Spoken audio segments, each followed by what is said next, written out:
ओम नमः शिवाय। आप सभी का हमारे YouTube चैनल पर हार्दिक स्वागत है। आज शिव महापुराण कथा में आप रसपान करेंगे भगवान शिव की बारात के वर्णन का। इस समय भगवान शिव दूल्हा रूप में देवी पार्वती के द्वार पर खड़े हैं, लेकिन उनकी माता मैना उनकी परीक्षा लेना चाहती हैं। जैसे कि हर माँ को अपनी बेटी का विवाह करने से पहले होने वाले दामाद के प्रति जो चिंताएं होती हैं, वो आश्वस्त हो जाना चाहती हैं कि उनकी बेटी विवाह के बाद सुखी रह पाएगी या नहीं। तो इसी प्रकार की कुछ चिंताएं देवी पार्वती की माँ के मन में भी थी। आज की कथा का रसपान करवाने से पहले आप सभी से एक बात कहनी है कि जो शिव महापुराण की कथाएं हैं वो बहुत लंबी हैं और सावन के महीने में ये कथाएं बिल्कुल भी पूरी नहीं हो सकती, क्योंकि अभी तो आप केवल पार्वती खंड ही सुन रहे हैं, इसके बहुत सारे खंड भी बाकी हैं। तो क्या भाद्रपद मास के महीने में जो कथाएं आपने अब तक सुनी हैं उसी से आगे की कथाएं आप सुनना पसंद करेंगे, या फिर शिव महापुराण की कथाएं मैं सिर्फ पार्वती खंड तक ही सुनाकर बंद कर दूं? हो सके तो प्लीज़ जितने भी लोगों ने अब तक इन कथाओं को सुना है आप सभी मुझे कमेंट करके बताइएगा, ताकि फिर मैं उसी तरह से आपको भाद्रपद महीने में क्या सुनाना है, कौन से पुराण की कथा सुनानी है, तो ये सब तय कर सकूं। उम्मीद करती हूँ आप ज़्यादा से ज़्यादा मात्रा में कमेंट करेंगे। और अब तक जिन्होंने भी इन वीडियोस को लगातार देखा है, इन कथाओं को सुना है, उन सभी का नाम आने वाले जो लास्ट के 2 अध्याय हैं मैं उनमें लूँगी। हो सके तो प्लीज़ आप अभी तक जो लोग भी कथाएं सुन रहे थे, जिन्होंने एक बार भी कमेंट नहीं किया था, प्लीज़ कमेंट जरूर कीजिएगा। आइए रसपान करते हैं आज के अध्याय का। श्री ब्रह्मा जी कहते हैं, नारद, उसी समय भगवान विष्णु से प्रेरित होकर तुम शीघ्र ही भगवान शंकर को अनुकूल बनाने के लिए अर्थात सुंदर बनाने के लिए उनके पास गए। वहां जाकर देवताओं का कार्य सिद्ध करने की इच्छा से नाना प्रकार के स्तोत्रों द्वारा तुमने रुद्रदेव को संतुष्ट किया। तुम्हारी बातें सुनकर शंभु ने प्रसन्नता पूर्वक अद्भुत, उत्तम और दिव्य रूप धारण कर लिया। ऐसा करके उन्होंने अपने दयालु स्वभाव का परिचय दिया। मुने, भगवान शंभु का वह स्वरूप कामदेव से भी अधिक सुंदर तथा लावण्य का परम आश्रय था। उसका दर्शन करके तुम बड़े प्रसन्न हुए और उस स्थान पर गए जहां सबके साथ मैना विद्यमान थी। वहां पहुंचकर तुम कहने लगे, नारायण नारायण, हे विशाल नेत्रों वाली मैने, भगवान शिव के सर्वोत्तम रूप का दर्शन करो। ये रूप प्रकट करके उन करुणामय शिव ने तुम पर बड़ी ही कृपा की है। मुनि, तुम्हारी ये बात सुनकर शैलराज की पत्नी मैना आश्चर्यचकित हो गई। उन्होंने शिव के उस परमानंददायक रूप का दर्शन किया जो करोड़ों सूर्यों के समान तेजस्वी, सर्वांग सुंदर, विचित्र वस्त्रधारी तथा नाना प्रकार के आभूषणों से विभूषित था। वह अत्यंत प्रसन्न, सुंदर हास्य से सुशोभित, ललित लावण्य से लसित, मनोहर, गौरवर्ण, द्युतिमान तथा चंद्रलेखा से अलंकृत था। विष्णु आदि संपूर्ण देवता बड़े प्रेम से भगवान शिव की सेवा कर रहे थे। सूर्यदेव ने छत्र लगा रखा था। चंद्रदेव मस्तक का मुकुट बनकर उनकी शोभा बढ़ा रहे थे। इन सब साधनों से भगवान शंकर सर्वथा रमणीय जान पड़ रहे थे। उनका वाहन भी अनेक प्रकार के आभूषणों से विभूषित था। उसकी महाशोभा का तो वर्णन ही नहीं हो सकता था। गंगा और यमुना भगवान शिव को सुंदर चवर ढुला रही थी और 8 सिद्धियां उनके आगे आगे नाच रही थी। उस समय मैं, भगवान विष्णु तथा इंद्र आदि देवता अपने अपने वेश को भली भांति विभूषित करके पर्वतवासी भगवान शिव के साथ चल रहे थे। नाना रूपधारी शिव के गण खूब सज धज कर अत्यंत आनंदित होकर शिव जी के आगे आगे चल रहे थे। सिद्ध, उपदेवता, समस्त मुनि और अन्य सभी लोग भी महान सुख का अनुभव करते हुए अत्यंत प्रसन्नता पूर्वक शिव जी के साथ यात्रा कर रहे थे। इस प्रकार देवता आदि सभी लोग विवाह देखने के लिए उत्कंठित होकर खूब सज धज कर अपनी पत्नियों के साथ परब्रह्म शिव का यशोगान करते हुए जा रहे थे। विश्वावसु आदि गंधर्व अप्सराओं के साथ होकर शंकर जी के उत्तम यश का गान करते हुए उनके आगे आगे चल रहे थे। हे मुनिश्रेष्ठ, महेश्वर के शैलराज के द्वार पर पधारते समय इस समय वहां नाना प्रकार का महान उत्सव हो रहा था। मुनीश्वर, उस समय वहां परमात्मा शिव की जैसी शोभा हो रही थी उसका विशेष रूप से वर्णन करने में कौन समर्थ हो सकता है। उन्हें वैसे विलक्षण रूप में देखकर मैना तो क्षण भर के लिए चित्र लिखी सी रह गई। फिर बड़ी प्रसन्नता के साथ कहने लगी, हे महेश्वर, मेरी पुत्री धन्य है जिसने बड़ा भारी तप किया और उस तप के प्रभाव से आप मेरे इस घर में पधारे। पहले जो मैंने आप शिव की अक्षम्य निंदा की है उसे मेरी शिवा के स्वामी शिव आप क्षमा कर दीजिए और इस समय पूर्णतः प्रसन्न हो जाइए। श्री ब्रह्मा जी कहते हैं, नारद इस प्रकार बात करके चंद्रमौली शिव की स्तुति करती हुई शैलप्रिया मैना ने उन्हें हाथ जोड़कर प्रणाम किया। फिर वे लज्जित हो गई क्योंकि उन्होंने क्रोध में भगवान शिव का इतना अपमान जो किया था, उनके रूप की निंदा जो की थी। इतने में ही बहुत सी पूर्ववासिनी स्त्रियां भगवान शिव के दर्शन की लालसा से अनेक प्रकार के काम धाम छोड़कर वहां आ पहुंची। जो जैसी थी, जैसे ही रूप में थी, वैसे ही अस्त व्यस्त रूप में दौड़ी चली आई। भगवान शंकर का वह मनोहर रूप देखकर वे सब मोहित हो गई। शिव जी के दर्शन से हर्ष को प्राप्त होकर प्रेम पूर्ण हृदय वाली वे नारियां महेश्वर की उस मूर्ति को अपने मनोमंदिर में बिठाकर इस प्रकार कहने लगी, अहो, हिमवान के नगर में निवास करने वाले लोगों के नेत्र आज सफल हो गए। जिस जिस व्यक्ति ने इस दिव्य रूप का दर्शन किया है, निश्चय ही उसका जन्म सार्थक हो गया है। उसी का जन्म सफल है और उसी की सारी क्रियाएं सफल हैं जिसने संपूर्ण पापों का नाश करने वाले साक्षात शिव का दर्शन किया है। पार्वती ने शिव के लिए जो तप किया है उसके द्वारा उन्होंने अपना सारा मनोरथ सिद्ध कर लिया। शिव को पति के रूप में पाकर ये शिवा धन्य और कृतकृत्य हो गई। यदि विधाता शिवा और शिव की इस युगल जोड़ी को सानंद एक दूसरे से मिला न देते तो उनका सारा परिश्रम निष्फल हो जाता। इस उत्तम जोड़ी को मिलाकर श्री ब्रह्मा जी ने तो बहुत ही अच्छा और बहुत नेक कार्य किया है। इससे तो सभी के सभी कार्य सार्थक हो गए। तपस्या के बिना मनुष्यों के लिए शंभु का दर्शन तो दुर्लभ है। भगवान शंकर के दर्शन मात्र से ही सब लोग कृतार्थ हो गए। जो जो सर्वेश्वर गिरिजापति शंकर का दर्शन करते हैं वे सारे पुरुष श्रेष्ठ हैं और हम सारी स्त्रियां भी धन्य हैं। श्री ब्रह्मा जी कहते हैं, नारद, ऐसी बात कहकर उन स्त्रियों ने चंदन और अक्षत से शिव का पूजन किया और बड़े आदर से उनके ऊपर खीलों की वर्षा की। वे सब स्त्रियां मैना के साथ उत्सुक होकर खड़ी रहीं और मैना तथा गिरिराज के भूरी भाग्य की सराहना करती रही। मुने स्त्रियों के मुख से वैसी शुभ बातें सुनकर विष्णु आदि सभी देवताओं के साथ भगवान शिव को बड़ा हर्ष हुआ। श्री ब्रह्मा जी कहते हैं, हे नारद, फिर भगवान शिव प्रसन्नचित होकर अपने गणों, समस्त देवताओं तथा अन्य लोगों के साथ कौतूहल पूर्वक गिरिराज हिमवान के धाम में गए।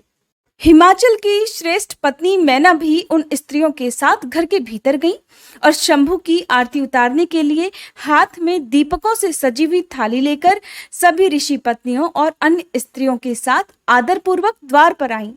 वहां आकर मैना ने संपूर्ण देवताओं से सेवित गिरिजापति महेश्वर शंकर को, जो कि उनके द्वार पर उपस्थित थे, बड़े प्रेम से देखा। उनकी अंग कांति मनोहर चंपा के समान लग रही थी। उनके एक मुख और 3 नेत्र थे। प्रसन्न मुखारविंद पर मंद मुस्कान की छटा छा रही थी। वे रत्न और स्वर्ण आदि से विभूषित थे। गले में मालती की माला पहने हुए थे। सुंदर रत्नमय मुकुट धारण करने से उनका मुखमंडल उज्जवल प्रभा से उद्भासित हो रहा था। कंठ में हार आदि सुंदर आभरण शोभा दे रहे थे। सुंदर कड़े और बाजूबंद उनकी भुजाओं को विभूषित कर रहे थे। अग्नि के समान निर्मल और अनुपम, अत्यंत सूक्ष्म, मनोहर, विचित्र और बहुमूल्य युगल वस्त्र से उनकी बड़ी शोभा हो रही थी। चंदन, अगर, कस्तूरी तथा मनोहर कुमकुम के अंगराग से उनके अंग विभूषित थे। उन्होंने हाथ में रत्नमय दर्पण ले रखा था और उनके दोनों नेत्र कज्जल से सुशोभित थे। उन्होंने अपनी प्रभा से सबको आच्छादित कर लिया था और वे अत्यंत मनोहर जान पड़ते थे। अत्यंत तरुण, परम सुंदर और आभरण भूषित अंगों से सुशोभित थे। कामनियों को अत्यंत कमनीय प्रतीत हो रहे थे। उनमें व्यग्रता का अभाव था। उनका मुखारविंद कोटि चंद्रमाओं से भी अधिक प्रकाशमान था। उनके श्री अंगों की छवि कोटि कामदेवों से भी अधिक मनोहारिणी थी।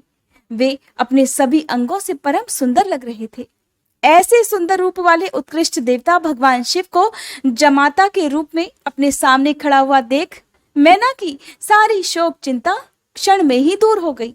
वे परमानंद सिंधु में निमग्न हो गई और अपने भाग्य की, गिरिजा की, गिरिराज हिमवान की और उनके समस्त कुल की भूरी भूरी प्रशंसा करने लगी।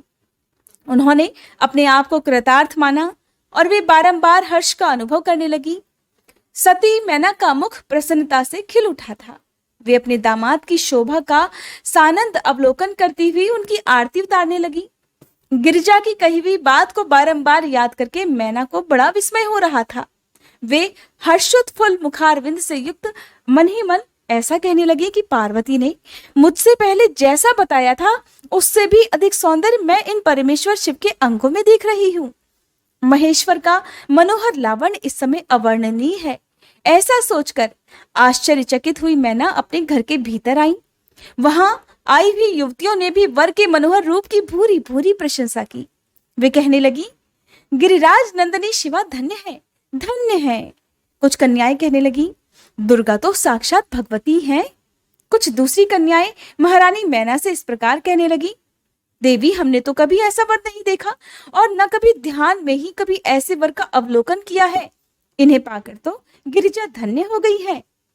भगवान शंकर का वह रूप देखकर समस्त देवता हर्ष से खिल उठे। श्रेष्ठ गंधर्व उनका यशगान गाने लगे और अप्सराएं नृत्य करने लगी। बाजा बजाने वाले लोग मधुर ध्वनि में अनेक प्रकार की कला दिखाते हुए आदर पूर्वक भांति भांति के बाजे बजा रहे थे। हिमाचल ने भी आनंदित होकर द्वारोचित मंगलाचार किया। समस्त नारियों के साथ मैना ने भी महान उत्सव मनाते हुए वर का परिछन किया। फिर वे प्रसन्नता पूर्वक घर में चली गईं। इसके बाद भगवान शिव अपने गणों और देवताओं के साथ अपने को दिए गए स्थान अर्थात जनवासे में चले गए। इसी बीच में गिरिराज के अंतःपुर की स्त्रियां दुर्गा को साथ लेकर कुल देवी की पूजा के लिए बाहर निकली। वहां देवताओं ने, जिनकी पलकें कभी नहीं गिरती थी, बड़ी प्रसन्नता के साथ देवी पार्वती को देखा। उनकी अंग कांति नील अंजन के समान थी। वे अपने मनोहर अंगों से ही विभूषित हो रही थी। उनका कटाक्ष केवल भगवान त्रिलोचन पर ही आदर पूर्वक पड़ रहा था। दूसरे किसी पुरुष की ओर उनके नेत्र नहीं जा रहे थे। उनका प्रसन्न मुख मंद मुस्कान से सुशोभित हो रहा था और वे कटाक्षपूर्ण दृष्टि से देखती थी और बड़ी मनोहारिणी जान पड़ रही थी। उनके केशों की चोटी बड़ी ही सुंदर थी। कपोलों पर बनी हुई मनोहर पत्रभंगी उनकी शोभा बढ़ाती थी। ललाट में कस्तूरी की बेंदी के समान ही सिंदूर की बिंदी शोभा पा रही थी। वक्ष स्थल पर श्रेष्ठ रत्नों के सारभूत हार से दिव्य दीप्त छटक रही थी। रत्नों के बने हुए केयूर, वलय और कंकड़ से उनकी भुजाएं अलंकृत थीं। उत्तम रत्नमय कुंडलों से उनके मनोहर कपोल जगमगा रहे थे। उनकी दंत पंक्ति मणियों और रत्नों की प्रभा को भी छीन ले रही थी और मुख की शोभा बढ़ा रही थी। मधु से पूरित अधर और ओष्ठ बिंब फल के समान लाल थे। दोनों पैरों में रत्नों की आभा से युक्त महावर शोभा दे रहा था। देवी पार्वती का सौंदर्य देखिए उन्होंने अपने एक हाथ में रत्न जटित दर्पण ले रखा था और दूसरा हाथ क्रीड़ा कमल से सुशोभित था। उनके अंगों में चंदन, अगर, कस्तूरी और कुमकुम का अंगराग लगा हुआ था। पैरों में पायजेब बज रहे थे और वे अपने लाल लाल तलवों के कारण बड़ी शोभा पा रही थी। समस्त देवता आदि ने जगत की आदि कारण भूता जगत जननी पार्वती देवी को देखकर भक्ति भाव से मस्तक झुका मैना सहित उन्हें प्रणाम किया। त्रिलोचन शिव ने भी बड़ी प्रसन्नता के साथ कनखियों से उन्हें देखा और उनमें सती की आकृति देखकर अपनी विरह वेदना को त्याग दिया। शिवा पर आंखें गड़ाकर भगवान शिव उस समय मानो सब कुछ भूल गए हों। उनके सारे अंगों में रोमांच हो आया। वे हर्ष का अनुभव करते हुए गौरी की ओर देखने लगे और गौरी उनकी आंखों में समा गई थी। कृपया आप इस वृतांत को, इस वर्णन को अपनी आंखों से, अपनी बंद आंखों से जरूर देखिएगा। कथा सुनने में आनंद तभी आता है जब आंखें बंद कर किसी भी कथा को सुना जाए और उसका सारा दृश्य अपने मन की आंखों से देखा जाए। तो देखिए, भगवान शिव अपने होने वाली पत्नी के रूप का, उनके रूप लावण्य का दर्शन कर रहे हैं और मन ही मन बड़े प्रसन्न हो रहे हैं। कनखियों से दोनों होने वाले वर वधु एक दूसरे को देख रहे हैं, जैसा आमतौर पर करते हैं। इधर कालीपुरी से बाहर जाकर अंबिका देवी की पूजा करने के बाद ब्राह्मण पत्नियों के साथ पुनः अपने पिता के रमणीय भवन में वापस लौट आई। भगवान शंकर भी मुझ ब्रह्मा, विष्णु और देवताओं के साथ हिमाचल के बताए हुए अपने नियत स्थान पर बड़ी प्रसन्नता के साथ गए। वहां गिरिराज के द्वारा नाना प्रकार की सुंदर समृद्धि से सम्मानित हुए वे सब लोग सुखपूर्वक ठहर गए और भगवान शिव की सेवा करने लगे। श्री ब्रह्मा जी कहते हैं, हे नारद, फिर गिरिश्रेष्ठ हिमवान ने प्रसन्नता और उत्साह के साथ वेद मंत्रों द्वारा दुर्गा और शिव का उपस्नान करवाया। फिर गिरिराज की प्रार्थना से श्री विष्णु आदि देवता तथा मुनि कौतूहल पूर्वक उनके घर के भीतर गए। वहां उन्होंने वैदिक और लौकिक आचार का यथार्थ रीति से पालन करके भगवान शिव के दिए हुए आभूषणों से देवी शिवा को अलंकृत किया। सखियों और ब्राह्मणों की पत्नियों ने पहले पार्वती जी को स्नान करवाया, फिर सभी प्रकार से वस्त्राभूषणों द्वारा विभूषित करके उनकी आरती उतारी। तीनों लोगों की जननी महाशैलपुत्री सुंदरी शिवा दिव्य वस्त्राभूषणों से सुसज्जित होकर मन ही मन भगवान शिव का ध्यान करती हुई मंद मंद मुस्कुराती हुई वहीं बैठी रही। उस समय उनकी बड़ी शोभा हो रही थी। उस अवसर पर दोनों पक्षों में महान आनंददायक उत्सव होने लगा। ब्राह्मणों को शास्त्रोक्त रीति से नाना प्रकार का दान दिया गया। अन्य लोगों को भी वहां तरह तरह के बहुत से द्रव्य बांटे गए। विशेष उत्सव के साथ गीत और वाद्य आदि के द्वारा लोगों का मनोरंजन किया गया। फिर मैं ब्रह्मा, भगवान विष्णु, इंद्र आदि देवता तथा मुनि ये सब के सब बड़ी ही प्रसन्नता के साथ सानंद उत्सव मनाते हुए भक्ति भाव से शिवा को प्रणाम करके शिव के चरणारविंदों के चिंतन पूर्वक हिमाचल की आज्ञा लेकर अपने अपने स्थान को चले गए। इसके बाद गर्ग ने कन्यादान का समय जानकर हिमाचल से श्री शंकर तथा बारातियों को बुलाने के लिए कहा। फिर तो बाजे बजने लगे।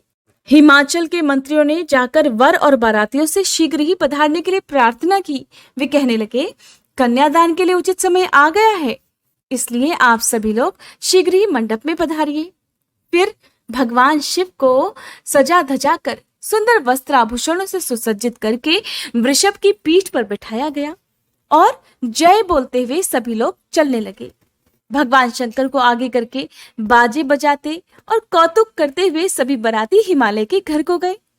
हिमाचल के भेजे हुए ब्राह्मण तथा श्रेष्ठ पर्वत कौतूहल पूर्वक शंभु के आगे आगे चल रहे थे। भगवान के मस्तक पर बहुत बड़ा छत्र तना हुआ था। सभी ओर से उन्हें चंवर डुलाया जाता था और वे महेश्वर चंदोवे के नीचे होकर चलते थे। मैं, विष्णु, इंद्र और लोकपाल आगे रहकर उत्तम शोभा से सुशोभित हो रहे थे। उस महान उत्सव के समय शंख, भेरी, पटह, आनक और गोमुख आदि बाजे बारंबार बज रहे थे।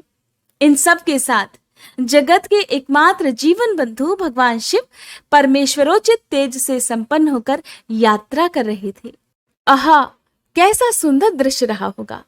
उस समय समस्त देवेश्वर उनकी सेवा में उपस्थित होकर बड़े हर्षोल्लास के साथ उन पर फूलों की वर्षा करते जाते थे। इस प्रकार पूजित और बहुत सी स्तुतियों द्वारा प्रशंसित होकर परमेश्वर शिव ने यज्ञ मंडप में प्रवेश किया। वहां श्रेष्ठ पर्वतों ने शिव को वृषभ से उतारा और महान उत्सव के साथ प्रेम पूर्वक उन्हें घर के भीतर ले गए। हिमालय ने भी घर में आए हुए देवताओं सहित महेश्वर को विधि पूर्वक भक्ति भाव से प्रणाम करके उनकी आरती उतारी। फिर महान उत्सव पूर्वक अपने भाग्य की सराहना करते हुए उन्होंने अन्य सभी देवताओं और मुनियों को प्रणाम करके उन सब का भी आदर किया। श्री विष्णु सहित महेश्वर को तथा मुख्य मुख्य देवताओं को पाद्य अर्घ देकर हिमालय उन्हें अपने भवन के भीतर ले गए और आंगन में रत्नमय सिंहासनों के ऊपर मुझको, विष्णु को, शंकर जी को तथा अन्य विशिष्ट व्यक्तियों को बिठाया गया।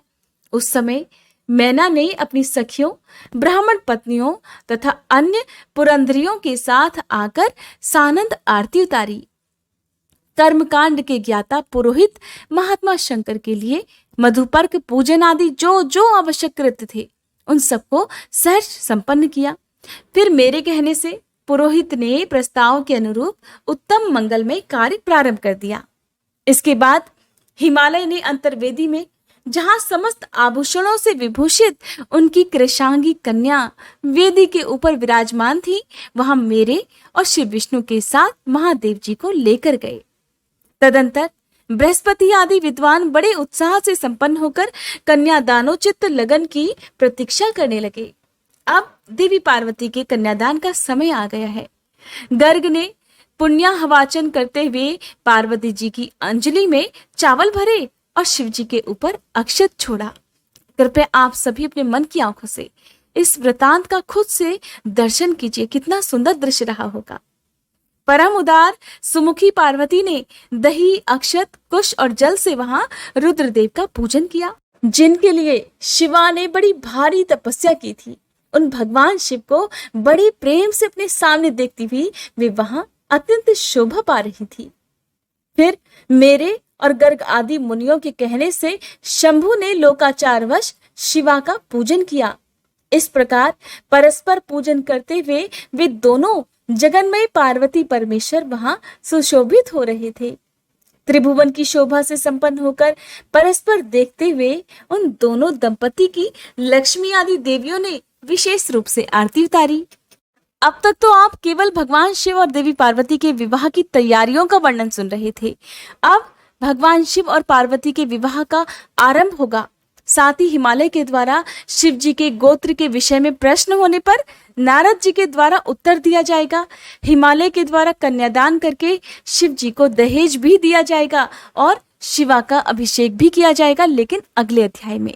उम्मीद करती हूँ आप अगले अध्याय का इंतजार जरूर करेंगे। आज ही सावन मास के शुक्ल पक्ष की पुत्रदा एकादशी भी है। अगर आप भी पुत्रदा एकादशी का व्रत रखते हैं या एकादशी के नियमों का पालन करते हैं, अगर हो सके तो हमारे चैनल पर अपलोडेड पुत्रदा एकादशी की पूजा विधि के साथ साथ व्रत कथा की वीडियो भी जरूर देखिएगा।